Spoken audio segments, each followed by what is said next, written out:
फिर दिन हुआ पुरानी रात का, करे सो शुक्र हम खुदा की जात का, खुदा की जात का, नया फिर दिन हुआ। आज की आयत। और जिस रोज़ यीशु ने मट्टी सान कर उसकी आंखें खोली थीं, वो सब्बत का दिन था। यूहन्ना 9 बाब 14वीं आयत। अजीज़ों, हर इंसान की ज़िंदगी 4 अदवार से गुजरती है: बचपन, लड़कपन, जवानी और बुढ़ापा। मगर इनमें से सबसे ज़्यादा लुत्फ़ बचपन के दौर से ही उठाया जाता है। ना कोई फ़िक्र, ना परेशानी, बस हर पल मौज मस्ती। रवायती खेल बड़े शौक़ और जोश से खेले जाते थे, मसलन स्टापू, कीकली, पिट्ठू गरम, आंख मचोली, कोकला छुपाती और गुल्ली डंडा वगैरह। और हाँ, हम लड़कियों में गुड्डी गुड्डे की शादी का खेल उन्हीं रस्मों के साथ खेला जाता था जो हम उन दिनों असल शादियों में देखते थे। ख़ास बात ये कि कभी गुड्डा दूल्हा अमीर और कभी गुड्डी दुल्हन गरीब, और कभी इसके बरअक्स। सोचने की बात तो ये है कि कई दहाइयों पहले भी अमीर और गरीब का फ़र्क था, और आज भी वही किस्से पुराने। असल में हमारी माशरा ही ऐसे लोगों से ही मिलकर बना है। और हाँ, इनमें कुछ बीच के लोग जिनको तकल्लुफ़ के तौर पर हम सफ़ेद पोश तबका कहते हैं, जो अपनी सब्र शुक्र की ज़िंदगी से मुतमईन हैं, जो उनका बेहतरीन खासा है।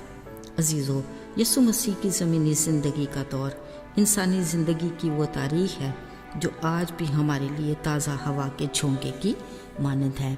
ऐसे वाक़यात जो किसी भी दौर में किस्सा-ए पारीना नहीं होते।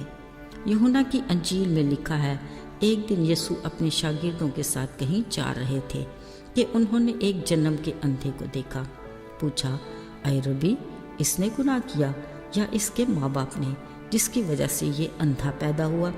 यीशु ने उनकी गलत फहमी दूर करने के लिए कहा, किसी ने नहीं, बल्कि इसलिए कि खुदा का काम इसके वसीला से जाहिर हो।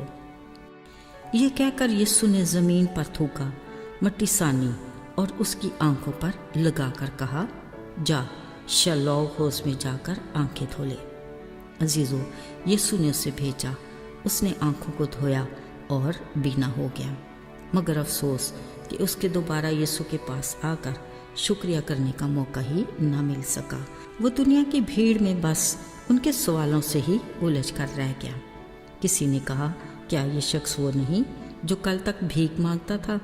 किसी ने उसका हम शक्ल कहा, और कुछ उसे पकड़कर फरीसियों की अदालत में ले गए, जहाँ पूछताछ के लिए उसके वालिदैन को बुलाया गया। उन्होंने कहा, हाँ, ये हमारा बेटा है, अंधा ज़रूर पैदा हुआ था, मगर अब इसको शिफा कैसे और किसने दी नहीं जानते। असल में वो इबादत खाना से खारिज किए जाने के डर से बातचीत से गुरेज कर रहे थे। कहा, अब ये बालिग है, इसी से पूछ लो। अगरचे कई बार उसने अपने शिफा पाने का वाक़या दोहराया, मगर मज़हबी लीडर उस गरीब की शिफा पर उसकी खुशी में शरीक तो ना हुए, पर उसे शिफा देने वाले के ख़िलाफ़ एक लंबी फहरिस्त ज़रूर तैयार हो गई कि शिफा का ये काम सब्बत के दिन क्यों हुआ, शरीयत को क्यों तोड़ा गया। यूँ कलाम ही की बदौलत होने वाले इस अजीब काम करने वाले की तारीफ़ की बजाय ख़ुद को मज़हब के ठेकेदार साबित करने की कोशिश में लगे रहे। मगर अजीज़ों, इस जन्म के अंधे की शिफा से खुदा के नाम को जलाल मिलना था, सो वो तो मिला। पर जिन लोगों ने कभी उसे भीख मांगते देखा था, आज उसे भला चंगा देकर खुश थे, और यकीनन शिफा देने वाले की शख्सियत से मुतासर ज़रूर होंगे। मगर मज़हबी लीडर यीशु की बाबत इसी शक में पड़े रहे कि अगर तो वो खुदा की तरफ से है तो ही ऐसे बड़े काम कर सकता है, और अगर हम कहें कि नहीं, तो ये एक ऐसा मौज़ा क्यों कर हो सकता है। खुदा तो गुनाहगार की सुनता ही नहीं। हमने भी अब तक किसी जन्म के अंधे को बीना होते देखा नहीं।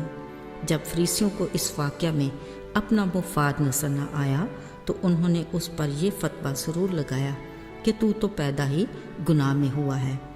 लिहाजा उन्होंने اپنی کم عقلی اور عدم معرفت کی بدولت اس کے ساتھ شفا دینے والے کو بھی نظر انداز کر دیا۔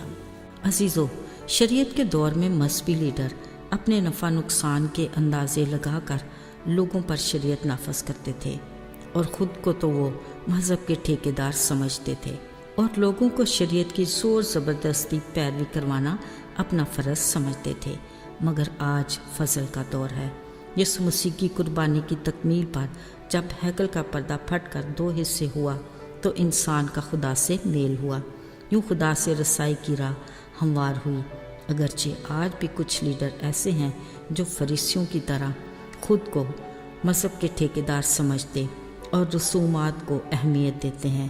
ایک وہ لیڈر جو خدا کے کلام کے عین مطابق لوگوں کو مسیح کے کفارے اور قربانی سے آگاہ کر کے انہیں ہمیشہ کی زندگی کی حقیقت سے باخبر کرتے ہیں۔